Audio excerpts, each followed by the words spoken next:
और यही एक उम्मीद है।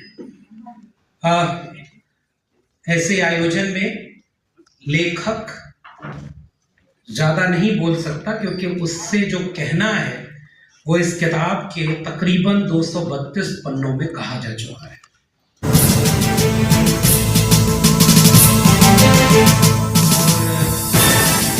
जो भी विस्तार से कही गई बात है उसे बहुत कम कह पाना शायद उस बात के साथ न्याय करना मुनासिब नहीं होगा।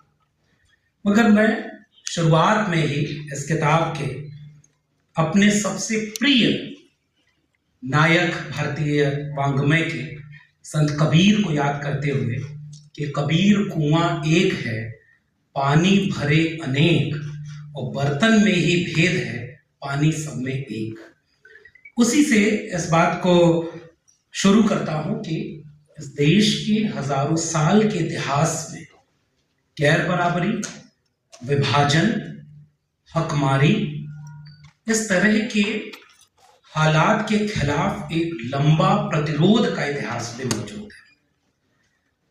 इस किताब के लिखे जाने की जो मंशा थी वो मेरे तकरीबन पिछले एक दशक के अपने जीवन से जुड़े हुए हिस्से से है कि जब हमने ये तय किया कि समानता, न्याय, बंधुता, इन मूल्यों को हम अपनी वैचारिकी का केंद्र बनाएंगे।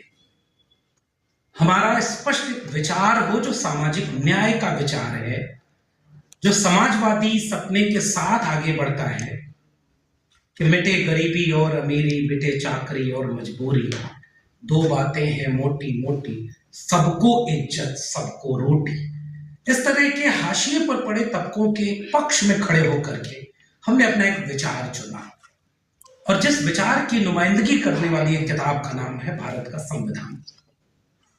तब हमने पिछले एक दशक में ये पाया कि इस वैचारिक सफर पर कौन से वे मुद्दे हैं जिन पर बात होनी चाहिए। उनमें से एक मुद्दा है जाति जनगणना। जाति जनगणना पर किताब बहुत कम मिलेगी, इसके पहले शायद एक किताब है जो प्रचलन में नहीं है। लेख बहुत हैं, बहुत सारी सामग्री है। हमने कोशिश ये महसूस की कि पिछले 10 साल में जब हमने देखा कि किसी एक जगह मुकम्मल ढंग से वे सारी चीजें आए, वो शायद हिंदी की दुनिया में अभी कम हुआ है। ये किताब उस अभाव को भरने की कोशिश मात्र है। दूसरी बात कि जितने लोग मंच पर बैठे हैं उनमें से बहुत सारे लोग इस विषय को लेकर के इस चिंता से लंबे समय से जूझते रहे। इस किताब की शुरुआत किसी और रूप में होने वाली थी, लेकिन जब ये किताब व्यवस्थित हमने की तो इसका रूप बदल गया। यह एक कोशिश इसलिए भी मैं कहूंगा क्योंकि इस किताब में बहुत कुछ ऐसा नहीं होगा जिसे होने के लिए और भी किताबों की जरूरत होगी। तीसरी बात ये कि मेरे सामने एक मुश्किल थी कि जिस विषय पर धारणाएं पूरे देश के हर नागरिक के पास हैं, लेकिन सूचनाएं नहीं है। मिसाल के तौर पर जब मैं दिल्ली विश्वविद्यालय में पढ़ाया करता था तो कई बार, चूंकि हम लोगों का हिंदी साहित्य विषय, उसमें अस्मितावादी विमर्श और उसमें बहुत सारी चीजें ऐसी थी जिसमें न्याय और समता पढ़ाना था। तो जैसे आरक्षण एक संकल्पना है जिसको लेकर के कोई भी जब हम सवाल करते थे तो उसमें साफ तौर पर बंटवारा होता था, जिसमें अधिकांश लोग इस बात से फैसला लेते थे कि उन्हें उसका लाभ मिल रहा है तो वो इसके समर्थक है, जिन्हें लाभ नहीं मिल रहा है वो उसके विरोध में है। तो सबके पास अपनी एक धारणा है।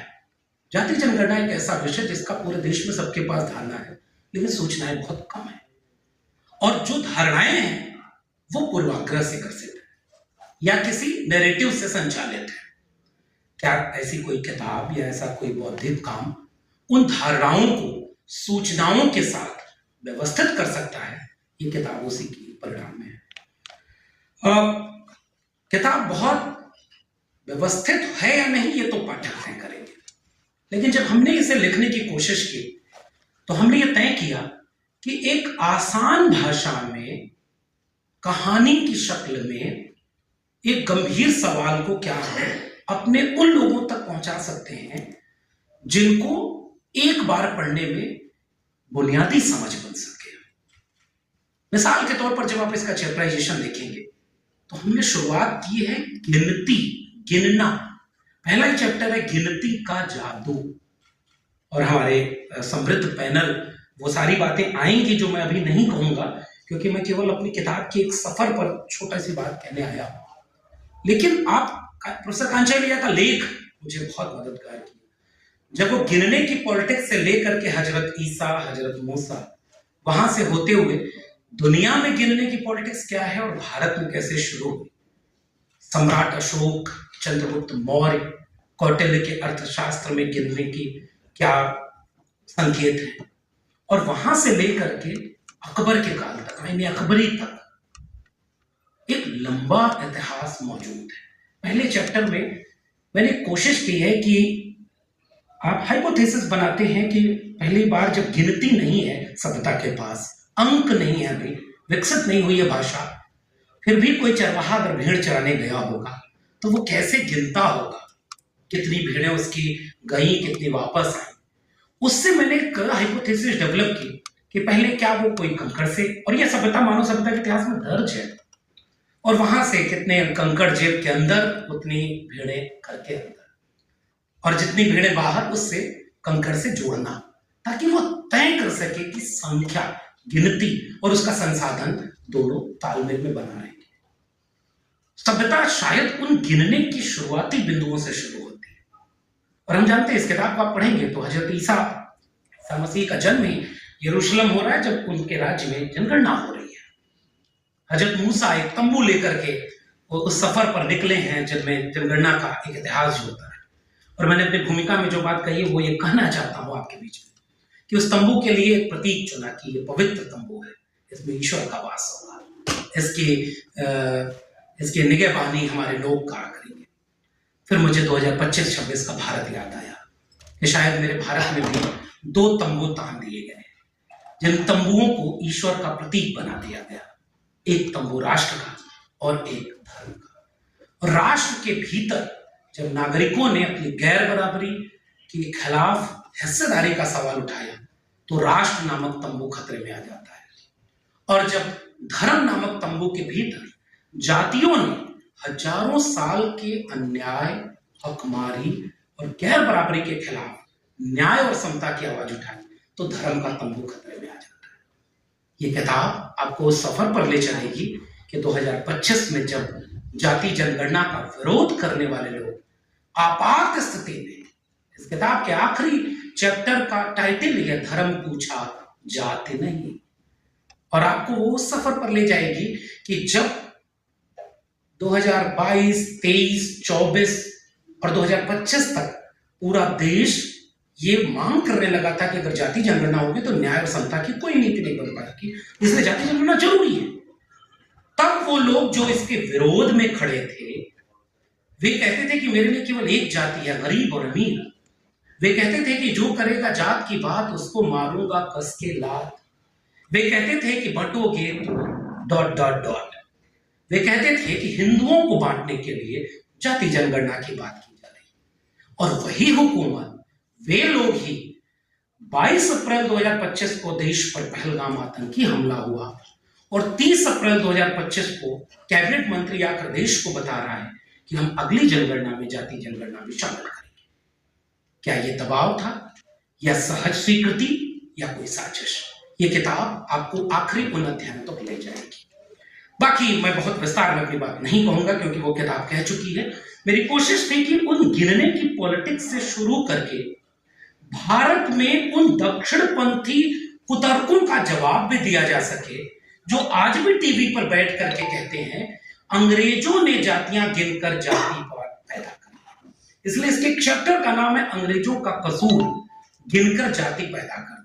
मैं छोटा सा प्रेजेंटेशन आपके सामने, प्रेजेंटेशन क्या है, कुछ इतिहास के सबूत है जो ये बताता है कि कैसे उसके पहले के सबूत मौजूद हैं। आपकी स्क्रीन पर एक तस्वीर है, और ये तस्वीर 1650-60 के आसपास राजस्थान के मारवाड़ में पहली जाति जनगणना हो रही है। तारीख याद रखिएगा, 1650-60। राजस्थान पुरातन ग्रंथमाला मारवाड़ रा परगना री विगत, ये उन लोगों को जवाब है जो आज भी ये कहते हैं कि अंग्रेजों ने जातियां गिन करके भारत को जातिवादी बना दिया। उस चैप्टर की शुरुआत ही मैं यहां से करता हूं कि अंग्रेज आए होंगे, भारत में देखे होंगे कि एक तो कोई वर्ण व्यवस्था है नहीं, लेकिन उनको किताबों में मिला होगा कि हाँ पहले उन्होंने मनु को पैदा किया, फिर उससे मनुस्मृति लिखवाई होगी, ऋग्वेद के पुरुष सूक्त की दशम मंडल की ऋचा लिखवाई होगी कि मुख से कौन भुजाओं से कौन, फिर उन्होंने ब्राह्मण क्षत्रिय वैश्य शूद्र वर्ण बनाए। फिर भी अंग्रेजी देख के हैरान थे कि चारों वर्ण के लोग सुबह एक साथ थाली में खाना खाते और शाम को अंतर जाति विवाह करते हैं, भारत जातियों में बटा ही नहीं है। फिर अंग्रेजों ने जाति जनगणना कराई होगी ताकि भारत को जातियों में बांट सके। ये उतना ही हास्यास्पद है जितना ये कहना कि जाति जनगणना केवल आरक्षण के लिए करवाई जाती। हम उनके लिए और हमारे बहुत सारे विद्वानों ने इस पर लेख लिखे, प्रोफेसर योगेंद्र यादव, कंजय लिया जी, खुद सुखदेव थोराट और बहुत सारे लोग इसके इतिहास को जानते हैं कि भारत में ही जनगणना और जाति जनगणना दोनों के संकेत मौजूद हैं। उसका एक सबूत मैंने आपसे साझा किया है और ये राजस्थान में हुआ है। हमने ये भी बताया कि भारत में अंग्रेजों के द्वारा जनगणना होने के पहले वो जनगणना के पहले भी बहुत सारी चीजें आगे गजेटियर का एक फॉर्मेट आता है। गजेटियर के फॉर्मेट में हमने आपको शुरुआत में बताया कि जब भारत में जनगणना हुई भी नहीं है उसके पहले देखेंगे आप कि साल 1800, 1700, 1800 के कई आंकड़े आपको मिलेंगे जो गजेटियर बनता है, हर जिले के गजेटियर बनने लगे थे। और मैं इस किताब में आप पाएंगे, क्योंकि मैं बहुत ज्यादा बोलूंगा तो बाकी लोगों को सुन नहीं पाएंगे, पटना इलाहाबाद से लेकर के पश्चिमी भारत तक अलग अलग जिलों और राज्यों की जनगणना हो रही जिसमें जातियों को गिन रहे हैं। पटना में ओ मेली ने जनगणना की और उसमें 1815 और 16 में जो आंकड़े दिए वो बता रहे हैं कि पटना में किन किन जातियों के लोग रहते हैं, कितनी आबादी में रहते हैं, कौन सा पेशा करते हैं, किस हालात में रहते हैं। इस सारे इतिहास से लोगों ने वाकई भी नहीं होने दिया। उन्होंने कहा कि अंग्रेजों ने जाति जनगणना करा के भारत को जातिवादी बना दिया। एक और बात, 2-3 आखिरी बातें। जाति जनगणना का अर्थ केवल ये आंकड़ों का संकलन नहीं है, पहचान का निर्धारण भी है। इसलिए एक चैप्टर इसमें पहचान की राजनीति भी है। कोई आदिवासी, आप अपनी स्क्रीन पर देखिए कि 1871 से जब जनगणना शुरू हो रही है और 1951 तक एक तबका है जिसे जितेंद्र मीणा जी ने अपनी किताब लिखी है राष्ट्र निर्माण में आदिवासी, और बहुत सारे लोग बहुत कम जानते हैं आदिवासी विमर्श के बारे में। लेकिन आदिवासी शब्द से पहले जनगणना में कौन कौन सी पहचान दर्ज की जाती थी। इसका मतलब कि जब जनगणना होती है और जाति जनगणना होती है तो आपकी पहचान निर्धारित हो रही है। इसलिए इस किताब को पढ़ना जरूरी है, इस विमर्श को जानना जरूरी है। अपनी स्क्रीन पर एक पुरानी तस्वीर देखिए, कोयरी ओबीसी की जाति है, लो कास्ट ट्राइब उसके नीचे देखिए लिखा हुआ है। और ये दस्तावेज तकरीबन 1850 से 1900 के बीच बने हैं, अंग्रेजों के द्वारा बनाए गए। इसके नीचे लिखा हुआ लो कास्ट ट्राइब पॉसिबली, अब देखिए आदिवासी में गिना जा रहा है और जाति का नाम कोयरी, और आज की तारीख में वो कुशवाहा, मौर्य, शाक्य, सैनिक, और ऐसे हर जाति का है। मैं समय कम ले रहा हूं इसलिए एक एग्जांपल आपको दिया, कैसे पहचान बदल रही है और हिस्सेदारी सुनिश्चित कर रही है। और आज भी हम जानते हैं इस किताब में एक चैप्टर है कि बिहार में त्रिवेणी संघ बन रहा है, अर्जक संघ बन रहा है, और आप पढ़ेंगे तो मैं केवल संकेत कर रहा हूं। 1891 की जनगणना हुई, 1901 की जनगणना हुई, तो जातियों को जब अपनी आबादी पता चली तो वो हिस्सेदारी का सवाल कर रहे हैं। अखिल भारतीय कुर्मी क्षत्रिय महासभा, अखिल भारतीय गोप क्षत्रिय महासभा, कोयरी क्षत्रिय महासभा उस समय बनने लगी। और क्षत्रिय महासभा क्यों बनने लगी, एक रोचक आंकड़ा। अंग्रेजों ने जब ये देखा कि सेना में भर्ती करना है तो ताकतवर कौन होता है, तो भारतीय ज्ञान मीमांसा में गए, जो कि विश्व गुरु वाली ज्ञान मीमांसा थी, जो कहती है ताकतवर कौन होता है, क्षत्रिय। तो उन्होंने रिजर्वेशन दिया कि सेना में केवल क्षत्रिय भरे जाएंगे। तो ओबीसी की किसान जातियों ने कहा कि ताकत हमारे पास भी है, तो आप हमको जनगणना में क्षत्रिय लिखिए, और जनेऊ पहनने का आंदोलन चला। और जनेऊ पहना ओबीसी जातियों ने, हत्याएं हुई, हमले हुए। तो जाति जनगणना सीधे सामाजिक आंदोलन से जुड़ा हुआ एक विषय है, वो केवल आरक्षण का सवाल नहीं है। जैसे जैसे जाति जनगणना के आंकड़े आते गए, पूरे भारत का सामाजिक और राजनीतिक परिदृश्य प्रभावित होता गया। बाकी विस्तार से आप जनेऊ वाला चैप्टर पढ़िएगा। आप अपनी स्क्रीन पर देखिए कि शुरुआती दौर में जो जनगणना होती थी उसमें कैसे क्वेश्चन कम होते थे। सही। ये जो देखिए कि मैंने अभी प्रोफेसर सुखदेव थोराट ने जिसका जिक्र किया, आप इस किताब के चैप्टर में जब जाएंगे मैसूर रियासत को पढ़ेंगे, मिलर कमेटी की रिपोर्ट 1800-1900 के बीच में तैयार हो रही है, जो ये बता रही है कि कैसे पूरे राज्य की नौकरियों में 3% पॉपुलेशन वाले ब्राह्मण्स का 90-95% नौकरी में है। तो जब ये गणना हुई तो वहां रिजर्वेशन लागू हुआ। आप पढ़िएगा सयाजी गायकवाड़ की भूमिका, मैसूर के ओबीसी राजाओं की भूमिका, और उसके बाद छत्रपति शाहू जी तक का महाराज, ये आंकड़े आपको मदद करेंगे।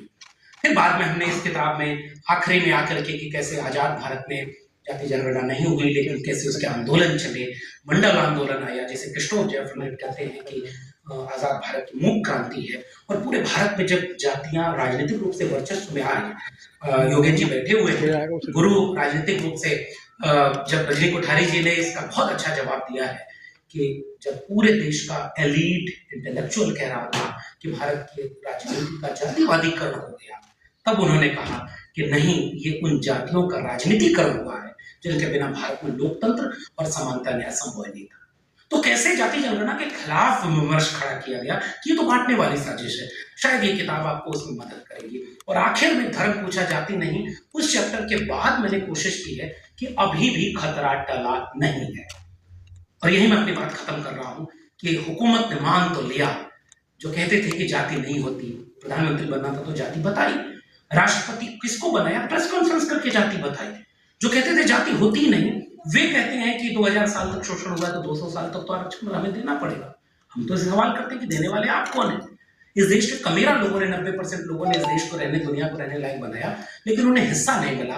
जाति जनगणना किताब शायद उस समानता और न्याय की दिशा में लोगों को जोड़ेगी और आखिर में उस खतरे से आगाह करेगी, जिसका एक नमूना आपकी स्क्रीन पर है कि 2011 की जनगणना में 29 सवाल थे, 2027 की पहले फेज की जनगणना में जब मकान गिने जा रहे हैं। और आप इस चैप्टर में पढ़िएगा कि इसमें खानशुमारी बाकायदे एक चैप्टर है जिसमें बता रहे हैं कि अंग्रेजों के जाति जनगणना के बहुत पहले मकान गिने जा रहे थे, पशु गिने जा रहे थे, व्यक्ति गिने जा रहे थे। और दक्षिणपंथी आज भी कहते हैं कि अंग्रेजों ने जातिवाद कर दिया। ये खतरा है जिसकी तरफ मैं आखिर में आपको इशारा करके जा रहा हूं कि घोषणा कर देने से न्याय नहीं मिलता। और ये भी वो लोग घोषणा कर रहे हैं जिनकी कोई घोषणा पूरी आज तक नहीं हुई, उनकी बात की कोई गारंटी नहीं। वो जो कहते हैं ठीक उसका उल्टा कहते हैं। सबूत के तौर पर 33 सवाल, और जिसमें सवाल नंबर 12 मकान की गिनती हो रही है, लेकिन उसमें SC ST और अन्य लिखा है, इसमें OBC शामिल नहीं है, इसमें अपर कास्ट शामिल नहीं है। इसका मतलब कि घोषणा तो हो गई कि जाति जनगणना होगी, लेकिन साजिश तैयार खड़ी बैठी है। 2011 या उसके पहले की साजिशें जानती हैं कि जब भी इस देश के SC ST OBC ने न्याय के लिए कोई बात उठाई तो कैसे उसको डिरेल किया गया। शायद ये किताब उस कोशिश तक ले जाएगी कि आगे की साजिशों से हम कैसे लड़ें और बचें। ये जो मैं बता रहा था 1600-1700 के आसपास जब गिनती हो रही थी, वो हाथ से लिखे हुए कुछ पुराने दस्तावेज हैं जो सबूत देते हैं कि अंग्रेजों के पहले कैसे जाती। और मारवाड़ स्टेट ने 1941 में वो डॉक्यूमेंट प्रकाशित किया जिसकी गणना 1600-1700 के बीच हुई थी। और ये देखिए खानशुमारी, मर्दमशुमारी, और ये मारवाड़ में वही जनगणना का आंकड़ा है। आखिर में ये जो कॉलम बनेंगे, प्रोफेसर योगेन जी बैठे हुए हैं, वो उसको विस्तार से बताएंगे। इस किताब का मकसद केवल इतना है कि उन तमाम बिखरी हुई चीजों को एक जगह व्यवस्थित करके आम लोगों तक इसकी बुनियादी समझ बनाई जा सके। इसीलिए ये कोशिश मैंने की है और मुझे उम्मीद है कि पाठक तय करेंगे कि ये किताब कितने उनके काम की बन पाई।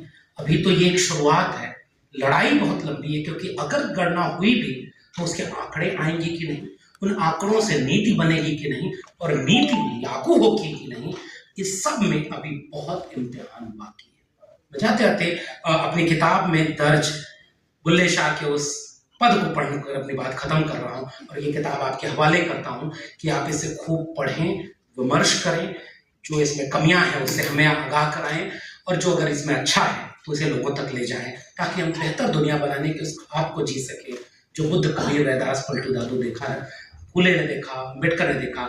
जो इसके चैप्टर में ये देखिए जात से जमात की ओर है।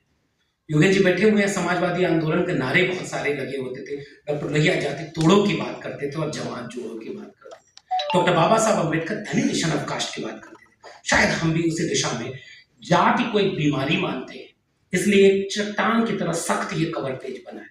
ये लोहे की एक ऐसी चीज है जिसे रिपिट लगाकर, नट बोल्ट लगाकर चलाया जा रहा है जबरदस्ती। और इसके इस बीमारी का योगेश जी ने बहुत अच्छा टर्म इजाद किया, मैं उन्हीं से उधार लेकर, कि ये एक एक्सरे है, फुल बॉडी स्कैन, जनगणना। और जब बीमारी की एक्सरे और जांच पूरी हो जाएगी तो एक बेहतर दुनिया बनेगी जो जमात की होगी, जात से जमात की। उस दुनिया के ख्वाब के साथ बुल्ले शाह के इस पद पे आपको छोड़े जा रहा हूं और फिर अपने पैनल को सुनेंगे। चल बुलिया चलो थे चलिए, जिथे सारे अन्य और ना कोई साथी जात पहचाने, ना कोई साथी माने। बहुत बहुत धन्यवाद।